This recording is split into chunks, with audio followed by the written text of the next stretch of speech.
We'll share this one. Miriam, Thanks.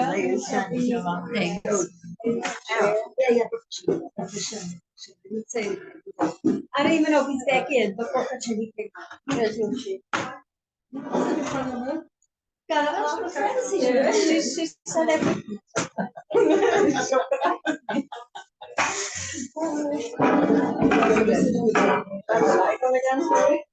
The lights on again?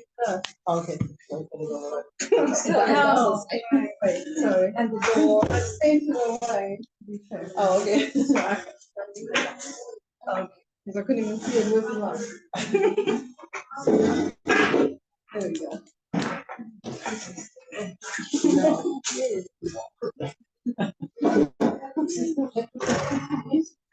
I'm moving out of this. Here you were talking about what makes you happy. Foodie. Oh, good. Cheerful. Well, that's what every Monday morning. Right. Oh, it's okay. I wasn't sort of. A friend of mine called and said, I have a quiche. You want a quiche? Never refuse it. So she came over. I made a salad, and on the way over, she picked up 2 or 3 other people, and we had a party. Zippy. Oh, no, thank you. Zippy. Okay. Miriam?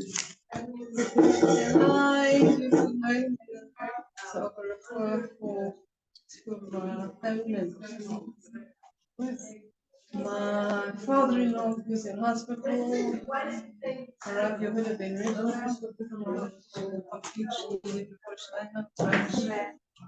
and my uncle Tzvi, Ariel Ben Baila, is going through some major health issues. She should get a computer for. Should hear good news.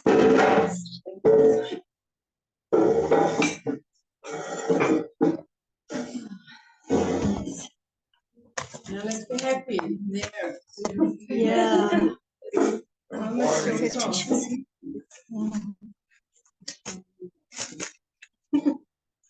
So welcome everybody. Like start, but somebody say something. Oh no. Yeah, men in the class. I'm looking around. I said, hey, ladies and gentlemen. I thought they heard it, so they came running. Contrast boys. Yeah. So if everyone has the sources, we'll get to the sources of Yirtzeh Hashem. There are sources. So yesterday was the Yortzeit of Reb Elimelech of Lizensk. He was a very big tzaddik. He very much had a lot of Avos Yisrael. He loved every single Jew. And he said something very beautiful. I have it like on the fridge or on the, and it's even a song, you know, Adarabba. It's a beautiful song. Put in our hearts, please Hashem, put in our hearts that we should see the positive value and the positive traits of our friends. And we should speak to everybody in a way that you would want us to, softly, encouragingly, nicely, looking for the good, not pushing someone down. My sister always says, like, when she goes, let's say, to a bar mitzvah, she davens before, Hashem, help me to make people happy. Not that, and that's a win-win. You know, if I go to a bar mitzvah and say, Hashem, help me that they notice my new dress or my new tichel. And then I come back saying, well, 3 people said it's a nice tichel, but they weren't so excited. So what did I do at the bar mitzvah? I can either win or lose. And winning is people, you know, notice my new. But if I say it's a nice tichel, and if I make the people happy, it's a win-win. I come back home full. I come home full. And so what he's asking, help us please to say things to each other that will give you nachas. And when does Hashem have nachas? When we build each other up, when we love each other, when we're good to each other. And I should not be in my heart. This is Rabbi Elimelech of Lizensk. No hatred for anyone else, no sina from any person to his friend. And help us that we should have love for you and how much you love us. And everything should give you nachas ruach. Nachas ruach. We should give Hashem nachas. We should make him happy. And that's what we're davening for. So, interestingly, there are 3 stories that people say, the rabbis say, do you know them? No. That if we say them on the Yortzeit or the day after, the day before, it is connected. then we will have a shefa, we will have an overabundance of everything we need for Pesach, spiritually and physically, like money, like what we need for Pesach. And these are the three stories that we're saying right after his yortzeit, which was yesterday. That's for Pesach or for any tzaddik for Pesach?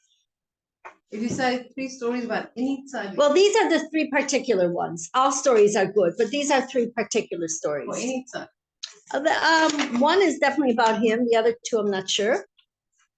It talks about these three. I'm sure every story is good, but they say these three are a segula for getting. And well, I know, but I only have it in Hebrew. But you can probably look it up and get it.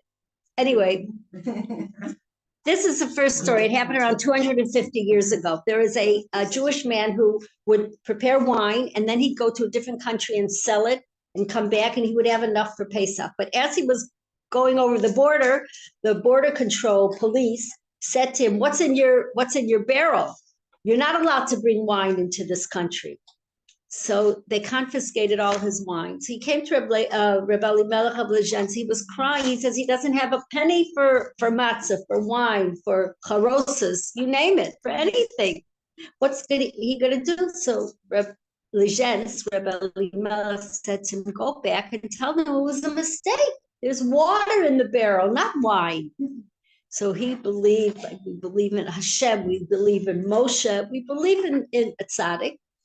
He did. And he went back there and said, I'm sorry, sir, but you've made a mistake. This barrel is full of water. And they checked it again and full of water. Now he comes back to Rebbe Elimelech and he's crying again. What am I going to do with the water? I can't sell it. I'm still broke. I still don't have anything for Pesach. Rebbe Elimelech of Lezhensk says to him, go back. You'll see. It's full of wine. And that's what happened. It was full of wine. Tzaddikim are so pure and one with them that Hashem gives them reshus. He allows them to do miracles because their whole life is one kindness, Torah, tefillah, prayer. It's just one with Hashem. And so they become what they say becomes very, very sacred and very, very, their word comes true. Tzaddik goes over Kosh Baruch Hu. The tzaddikim say it and it comes true. So that was the first one. The second one, the nice one, there's a yid, a very simple yid, and he has no money for Pesach. And here it's coming, 3-4 days before. And the king lost his ring. He had a beautiful ring, diamonds and pearls and beautiful, like that crown that we were talking about around a half hour ago. He had everything beautiful, and it was very expensive and it was very close to his heart. So he made big proclamation that whoever finds my ring or whoever even looks for it, I will give them a lot of money just for the expenses of looking for the ring. So she heard this. It was, on billboards all over. She, his wife, said, I have an idea. Why don't you go to the king and say, I'll look for your ring, and then he'll give you a lot of money. He said, oh, that's a good idea. He went to the king, and the king gave him a lot of money. And he looked around on the way home.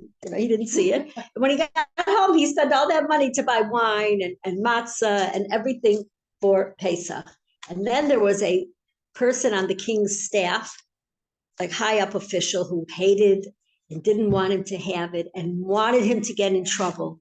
So he said to the king, you know what that Jew did? He just went home and used all your money to buy provisions and to buy everything he needed for Pesach. He's not looking for your ring. King couldn't believe it. What? That's what he did? I don't believe it. Let's go to his house and see. So they both go to the house and they're outside the window and they hear inside. Now he was a co-bearer, this person who was against the Jew and wanted the king to punish him. His name was Daini. And they were up to the point, the plain, simple, poor Jew in his house, in the Haggadah, and they were singing Dayenu. Dayenu, right? If Hashem, we thank you, Hashem, if you took us out of Egypt and didn't take out Dayenu. If you brought us to Eretz Yisrael and didn't Dayenu. Dayenu means it would have been enough. It's a beautiful lesson from that song that we learned. We don't have to have the top of the top. Dayenu would have been great. And then you did for me more. Thank you. And then you did for me more. Like we could, what does it say in the morning? You say, I woke up this morning, the rest is bonus. Kol hashar bonus. And then I had a good breakfast, Dayenu, wow. And then I'm with my friends, Dayenu, wow, would have been enough. Like everything else is bonus. So this family came from Poland and they had a special accent. They didn't say Dayenu, like Dayenu, They said Dayani. That's how they talk, Dayani. It's a special accent from Polish Jews. So all the king and Dayani heard them saying, Dayani, Dayani. He, the leader, the father would sing, if Hashem didn't brought us to Eretz Yisrael, but didn't give us Shabbos. And they're all yell, Dayani, Dayani. And the king starts looking, they're all talking about you. And he starts to get like suspicious. And Dayani, his face starts to get red and red and red. And sure enough, he's the one that stole the ring. Wow. Dayani. Yeah. And the third one is a Paritz. A Paritz is like he owns land. And somebody is renting land from him for his house, or maybe he sells wine, or he sells food. And the Paritz is upset at him. Every time I talk to you, you say, Baruch Hashem. What's this Baruch Hashem about? Thank you, Hashem. And then, or you say, Bezrat Hashem, I hope Emirtz Hashem. What do you want? Hashem's help. I'm the one that supports you. What's this Hashem always? He said, I appreciate your support. I appreciate that you pay me a income, and you're my employer. And I really feel that, you're very good to me, but Hashem is the one that gives me my everything, my money, my life. He said, oh, really? Let's see how Hashem helps you. You're fired. And he kicks him out. He has no more job. And this poor man has nothing. And he said, let's see. Hashem feeds you and Hashem pays the bills. Let's just see. And you're fired. And he had no job, nothing. He had no money to buy things for Pesach.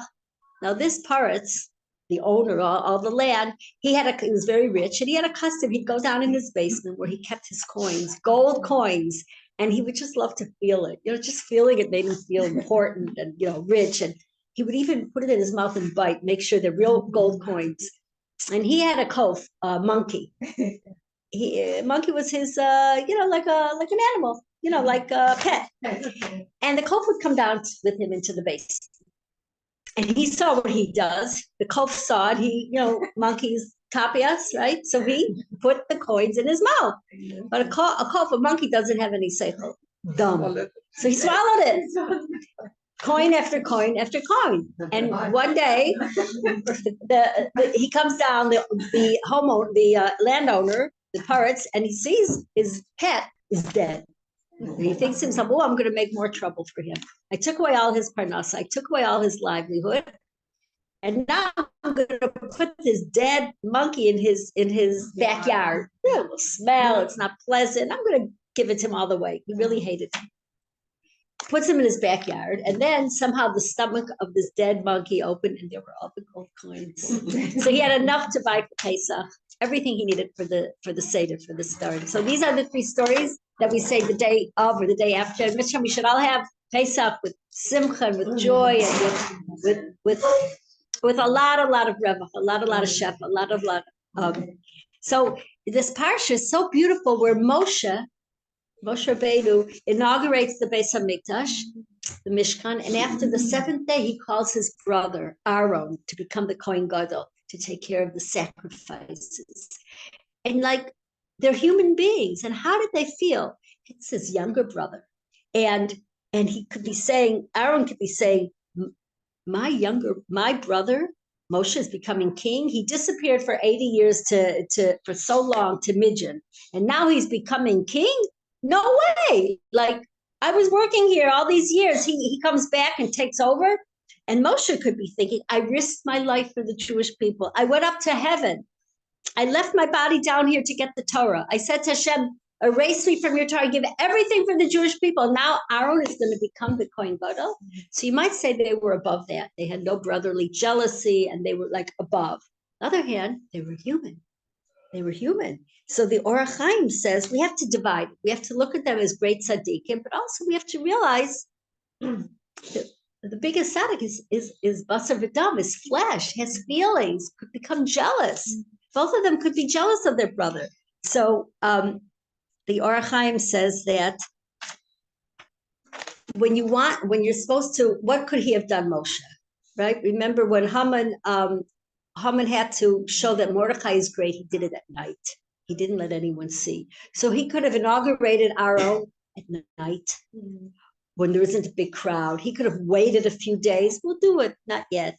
He could have, there was Aaron and his son Elazar. He could have done it on different days so that it wouldn't make such a splash. What did Moshe Rabbeinu do? Immediately when Hashem told him, in the middle of the day, in front of everyone, he inaugurated his brother Aaron and his nephew with such a pride and such a joy. He wasn't jealous. And we learned that from Aaron too. When Aaron saw his brother coming, his younger brother, he wasn't jealous. He was happy for him. And that's how we should be for each other. When it says in Pirkei Avos, Ezu Sameach, Ezu Usher, who is a rich person, Hasameach Bechelko, that's happy with his portion. Whatever Hashem gave me, I'm happy with.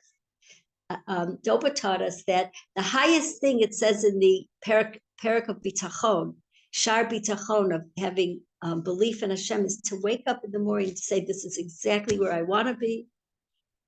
My place, my home, my bedroom, my bed, my life, the money that is or isn't in the bank, the health that is, everything is perfect exactly. So when it says in Pirkei Avos, Hasamech B'chalko, the rich person is happy in his portion, whatever Hashem gave him, it could be read B'chalko, in the other person's portion.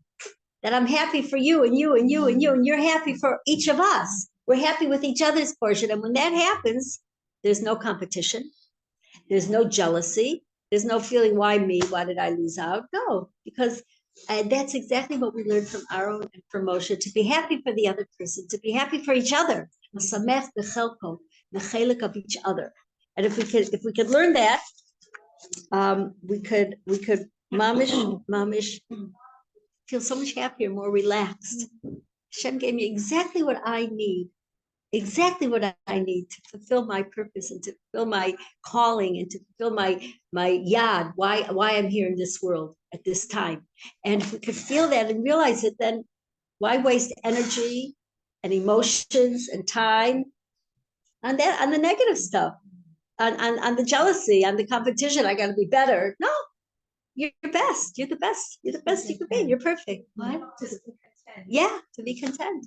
And like Hashem got so excited jumping over the houses of the Jews in Egypt, how excited we can be for ourselves. I'm lovely. I'm great. I'm doing my best. Because the Yitzhar always whispers, Amalek, Haman, you blew it, you foiled it, you dummy, you're stupid, you again, don't you look, and just give up, go back to sleep. You're not helping anyone in this world. Oh, okay.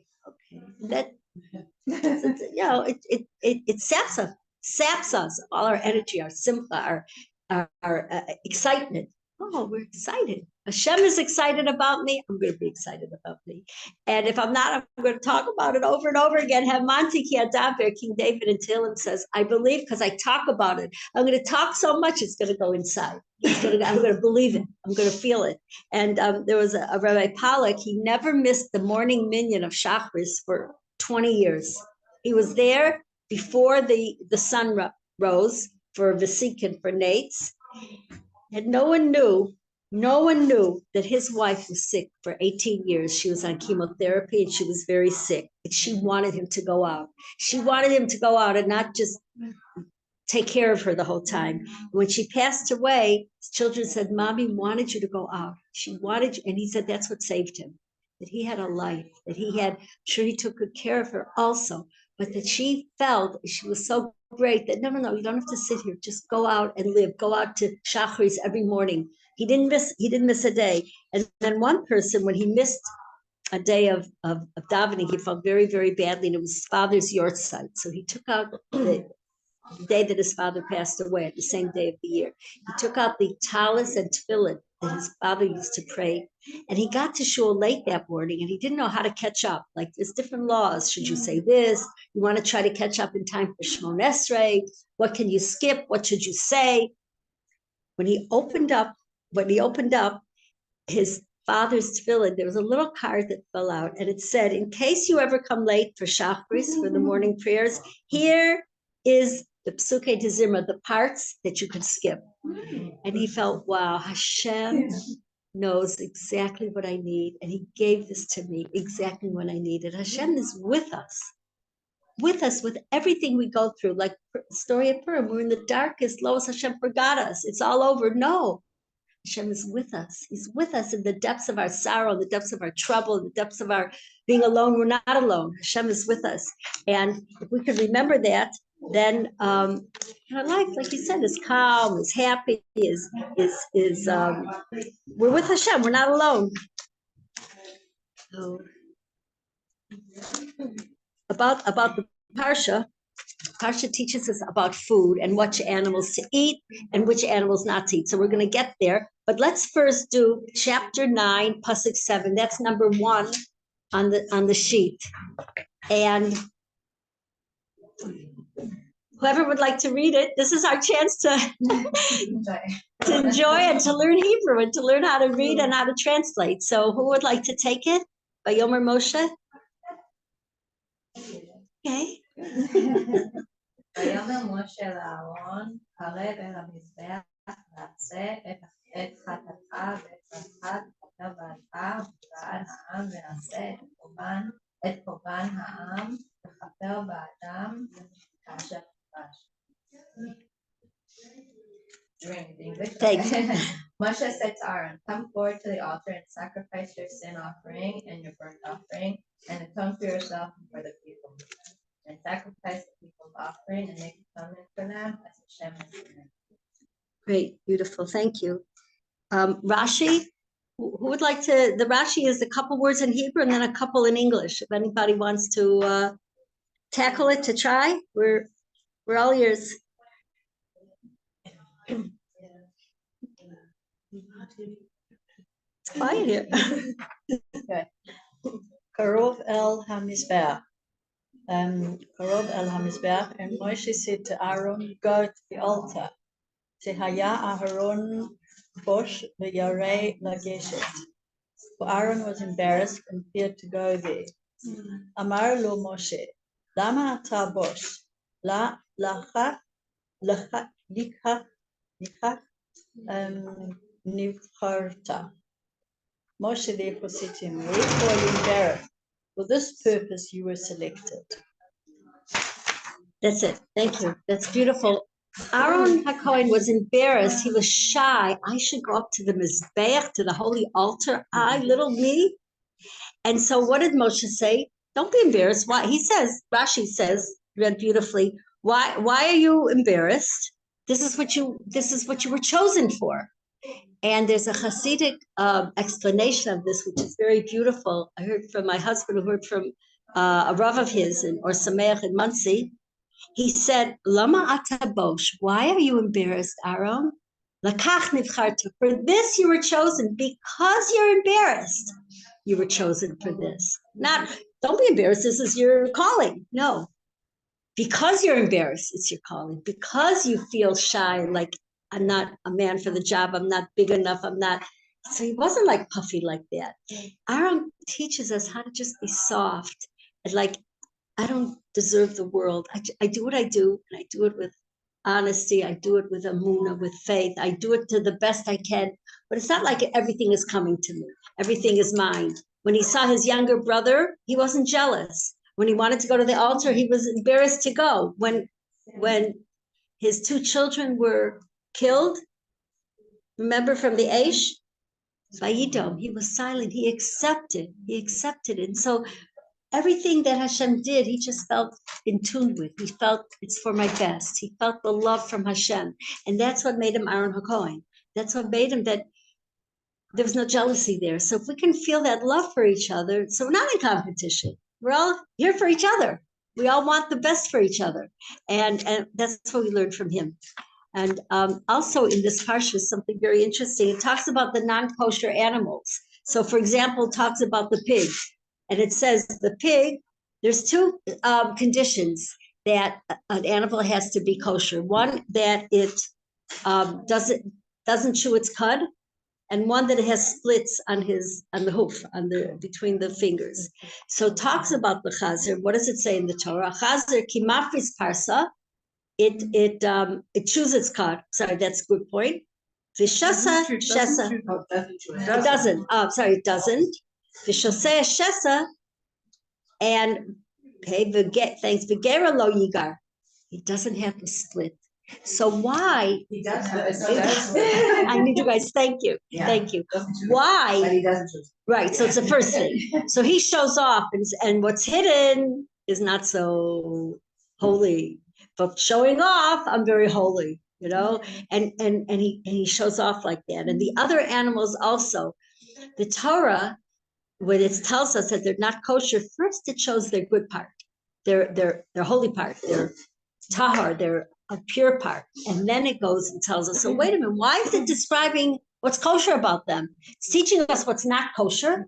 Why does it tell us what's kosher? It teaches us about people. Sometimes with people like the chazer, like the pig, they show themselves to be very special, very holy, very, like spiritual. Those kind of people we have to be very careful. I'm not saying to everybody we should think is not good, God forbid, and to be suspicious of everyone. That's not healthy. It's not what Hashem wants, and it's not necessary. We should accept everyone and love everyone and see the good. But sometimes there's this too much. There's a person that too much shows the good and shows how holy he is or she is.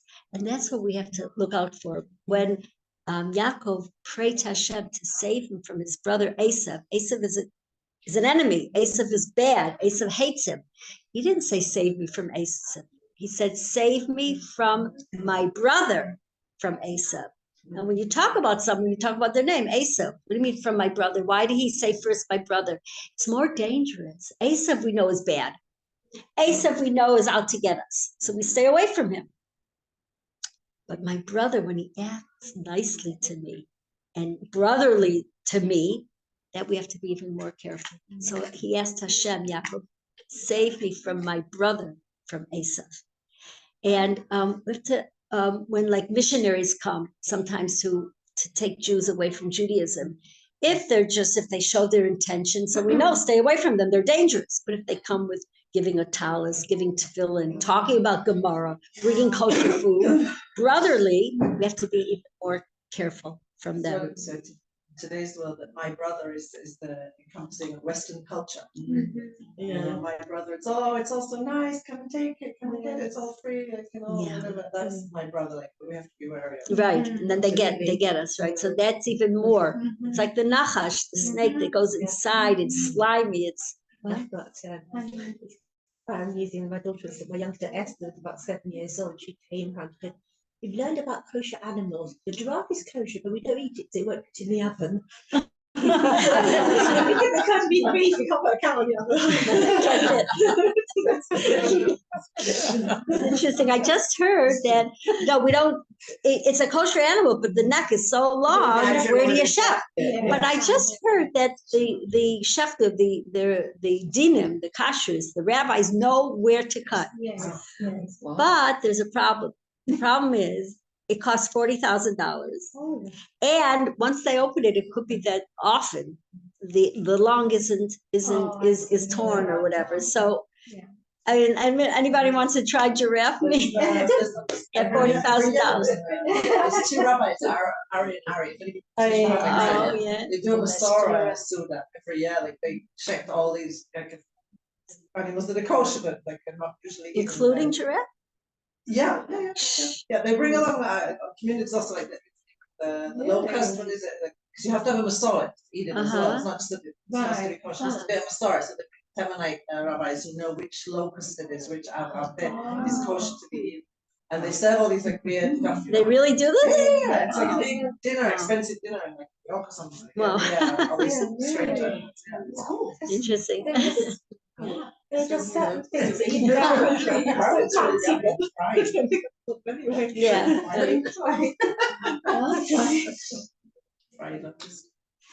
When I was in public school, at the age of, let's say, 10, 11, I think, 10-ish. And I wanted so badly to go to Beit Yaakov, a Jewish school with girls. And my parents said, no, Beit Yaakov, this was a while ago in the 50s, 60s. So they said, Beit Yaakov is for children of rabbis, and I'm not a rabbi, my father said, or daughters of people that came from Europe. And both my parents were born in Detroit. So it's just not for us. So I very, very much wanted to go. And there was another school that was more open and more like, they could see maybe I would go there. Thank God they were Orthodox and they kept Shabbos. They were from young Israel. But this school was like more, maybe the friends' children went there. I don't want to say the name of the school.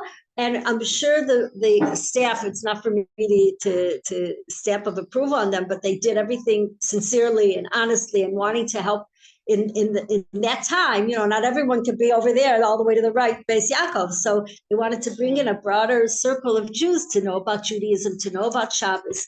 And so I went for an interview. And so the rabbi, one of the teachers, I don't remember, principal, wanted me to read, to see what grade to put me into, if I know how to read basic siddur. So he opened up the siddur. He said, could you read from here? And I was sitting, let's say where you're sitting, maybe where you're sitting. He tossed it to me on the table like that. And I said to myself, tossed a siddur? I don't want to learn here because I'm young and I will be influenced and I will not know what does Hashem want? Here I'm in public school. I have Jews and non-Jews, Orthodox Jews and non. I have girls and I know it's not me. I know that it's not kosher. I know to stay away. I know not to learn from them. But here, I won't be able to make that, determination, that distinction. So I said no to my parents. I want to go back to public school. And then around a year later, thank God, thank you, Hashem, my parents allowed me to go to Beis Yaakov for Hashem. Thank you. And when I was in public school, we had singing. Any of you have singing? Like a singing class, and you have books to sing, and everyone, the teacher's at the piano, and everybody sings. And around December, towards the end of December, there are different songs. I don't want to sing any of these songs. So it was bigger than this. I don't know if I'm allowed to use this for this. It was big like this. And inside, I had a piece of paper. I don't know if I still have it, but in my childish handwriting, I wrote Bereshis, Noach, Lechacha. Those are the weekly parshas. And then Shemos Ve'Rabbon. I had 5 columns through Devarim V'Schanan. And I put it into the singing book, the song book. And as they're singing, I'm saying, Bereshis, Noach, I'm trying to memorize it. I'm moving my lips. They don't hear. And they think I'm singing along because I don't want to get kicked out or get an E, flunk the course. And I didn't think about this for years. And then I thought about this. And I said, now maybe Baruch Hashem gives me the honor and the zechus to teach about, to share about the Parsha. Maybe because I was singing the Parshas instead of singing their songs. So I just want to thank Hashem for that. And we need to thank Hashem. Whoa, we all do. We all share with each other, Baruch Hashem. And the story about, the beginning of the karbanos that we give in Vayikra. And the beginning, Vayikra starts with the small aleph. The word Vayikra, the beginning of the whole book, a little aleph. It says, Lashon Ze'ira, os. It's a small os. Why? Because it's a custom by the Jewish people that little children have their party of the Chumash party. When they first start learning Chumash, they're 5 years old, they first start reading Vayikra. Yavo Tahorim, the Yasku B'Tahorim. The pure, who's pure? The 5-year-olds. They should come and they should be busy with Tahorim, with that. So did I tell you about my bar mitzvah, our bar mitzvah teachers, our aleph-based teachers? So I heard this beautiful story. Tell me if I told you. Thanks. The Choza Melublin was a very big rabbi, a Hasidic rabbi, and he always knew where to go. Like he had Ruach HaKodesh. Yeah, I told you? No, I know about the Choza. Okay, good. You're with me. So he always knew where to go. And one time they were going to travel somewhere, and it was blocked from him. Like Hashem didn't tell him which city to go, which village to go to. He didn't know. That was strange. So he said, let the horse and buggy, the horses lead us. They drove and drove and drove, and they came to a small little village in the middle of nowhere. And it was Friday afternoon. And they go to shul for the Friday night davening, l'chadodi, mariv, And then at the end, here are strangers, people in town. Who's going to invite them? So a very, very, very old man invited him over. He said, I don't have much, but please come to my home. And he shared everything. He didn't have a lot, but everything he shared, he gave probably the Choseh Melublin more than he took for himself. And it was beautiful. They sang together and they had Torah together. It was very cozy and very poor and very Shabbistic. And then the man started out, very, very old man. Oh, where are you from? He said, I'm from the city of Lublin. He said, you are? Do you maybe know the Choseh of Lublin, the seer of Lublin, that great rabbi? Why are you asking? He said, because I taught him the Aleph base when he was 5 years old, like 80 years ago. And I taught him that. And then I heard he became a big Gadol B'Yisrael, a great rabbi in Israel. And all these years, I've so much wanted to meet him. And I saved money. I put it in the box, put in more money, more to make the trip to Lublin. I have enough money, but now I don't have enough strength. I'm too old to get there. How much I wished all these years to meet the great rabbi, Choseh of Lublin, who I taught Aleph base to. And then what does he say to him? I'm the Choseh Lublin. Oh, was he happy? He hugged him. He said, thank you, Hashem. You brought him to me, and I invited you for the shah. He was so happy, and they were so close, and he respected him. He showed him so much honor. He said, this is my Aleph base teacher. Without Aleph base, we can't learn. We don't know how to read. We don't know how to learn Chumash. He taught me Aleph base. They made a tremendous party in shul for Malava Malka Saturday night. And the man was shining and so happy, an old man seated next to each other like this. I'll be the old man, you'll be the Choseh, okay? Okay. He was so proud and so happy. His lifelong yearning and prayer, Hashem brought him to him. And the next morning it was time to leave. They said their goodbyes and they drove off. They were on a half hour outside on the way back to this little village when the Choseh said to his students, let's turn around and let's go to the funeral of my Aleph base Rebbe. He lived to have his dream come true. And once I heard the story, all of a sudden I felt such a hakar satov, an appreciation for the rabbis that taught our sons Aleph base. So we invited them to their bar mitzvah. We invited them to their weddings. You're our Aleph base teacher of this 5-year-old who today's getting married. And we found their names if we weren't in touch, and one who taught in Shechanov in Jerusalem, where a few of our sons went to school when they were 5 years old. His son, the teacher, the kindergarten teacher, his son lives in our neighborhood in Tzfat. So my husband met him, and they have had a new, when he would come to visit his son for holidays, have a new relationship. It's a very, very, very special time because every beginning should be sweet. You know, when a little boy is 3 years old, he's carried to his school, to Cheder, in a talus, and he licks the Aleph base. The Rebbe puts on the letters Aleph, Mem, and Saf some honey. And he licks the Aleph, and he licks the Mem and the Saf, that Torah should be sweet. And it spells emes, because Torah is true. And a couple years, 2 years later, he's starting the Chumash. He starts in Vayikra, because he's holy, and the Torah, the words are holy. The Karbanos are holy. Korban comes from the word karev, to come close to Hashem, sacrifice. And that also is a beautiful, beautiful party, and the beginnings are fresh, all beginnings. So we know that Pesach is a new beginning, because every month is Rosh Chodesh, the head of the month, right? We have Rosh Chodesh of every single Jewish month. And the word Chodesh also means Chadash. It means new. We start anew every new month. Nisan is special. That's the month we're coming up to next week. Is the first Rosh Chodesh. Nisan is Rosh Chodeshim, it's the first of all the months. And then comes Pesach, when we left Egypt and we became a people. And before that, Purim, which was last week, Purim, we renewed our receiving the Torah. We received it on Har Sinai. It was like, it not forced on us, but we had like no choice. It was so holy. It was so like, it's so unimaginable without the Torah.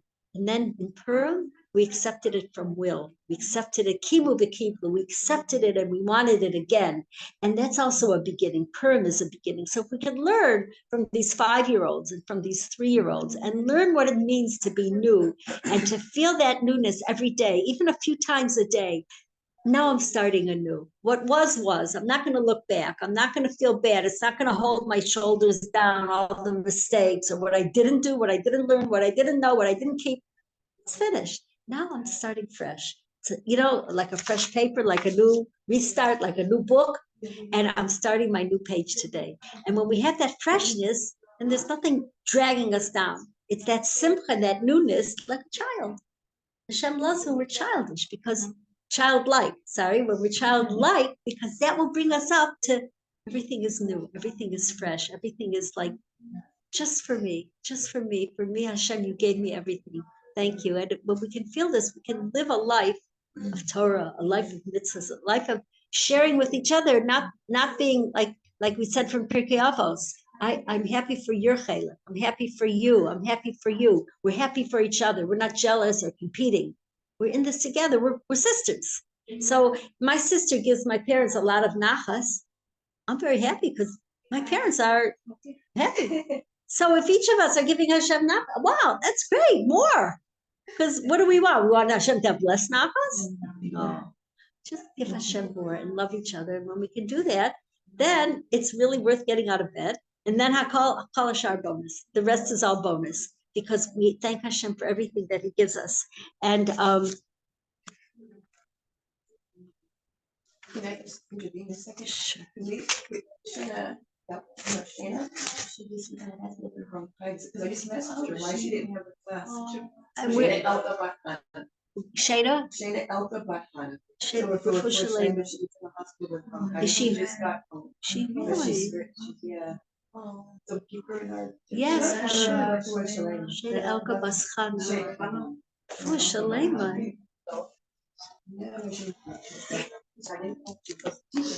Right. Yeah.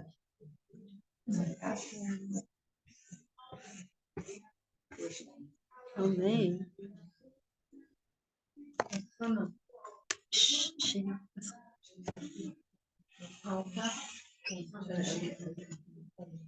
For Shalema. There's in this parsha we're talking about the insects that we're not allowed to eat and the chazir and all these things you help me with, and it does with his hoofs and with his digestion. So there's also an insect. It says all animals or insects that travel, that move on their belly are not kosher. Because they're down in the dirt, they're down in the lowest part, and it's no shaykhs to us. We're the keter. Remember, we're the crown of Hashem. We're each of us. So the word of belly, or what he who crawls, the insects that crawl on their belly, is gahom. That's like on their belly. All insects that move on their belly. And interestingly enough, the vav is enlarged. It's made big. If you look in, this is Hatziyid Aleph Membase. If you look in the Torah, in this week's parsha, it's chapter 11, pasuk Membase 42. You'll see. Look, I don't know if you can see. We can pass it around. Gachom. You see the extra big vav? Yeah, right here, where my finger is. I think I'm allowed to do this. They make in the pasuk, it's a big vav, like I did here. Gachon, whoever travels on their stomach is not kosher. What's interesting? What's the big deal? The word insect or stomach, like not like lahavdil shema. I mean, I don't. It's like, what do we learn from that? That it should be a big vav. Oh. Do you know what the answer is? This vav is the middle letter of the whole 5 books of Moshe. This vav on one side is, let's say, 30,421. The other side, 30,000. I'm just make up a number, but it's exactly the mid letter of the whole Torah from Bereshis to the end of Devarim. So why did Hashem? I heard this from Rebbetzin Mizrahi, Yemima Mizrahi. Why did Hashem choose this word Gachon to be middle, center stage, the middle letter? And that's why it's large. Enlarged, so we should take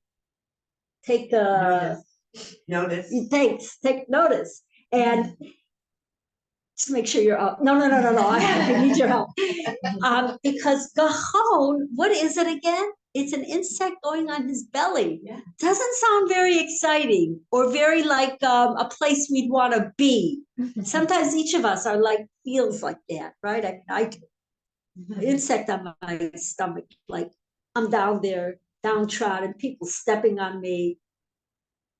Thank you. And like, do I have any hope? Am I ever going to get up from this miserable existence? I'm stage center. Hashem is with me there. I'm keeping the world up. I'm keeping the Torah. And so if we remember that from Gachon, I love that because it just gives such encouragement, such hope, and such life, and such Hashem is with me. He's with me in those places too. He's making me big, like a big vav, the word insect on the stomach, on the belly. So we should remember that and feel that and enjoy life, enjoy the mitzvahs, enjoy that we can serve Hashem. And it's almost 11 o'clock. So say goodbye, and we can maybe even dance for a couple minutes. Please join us.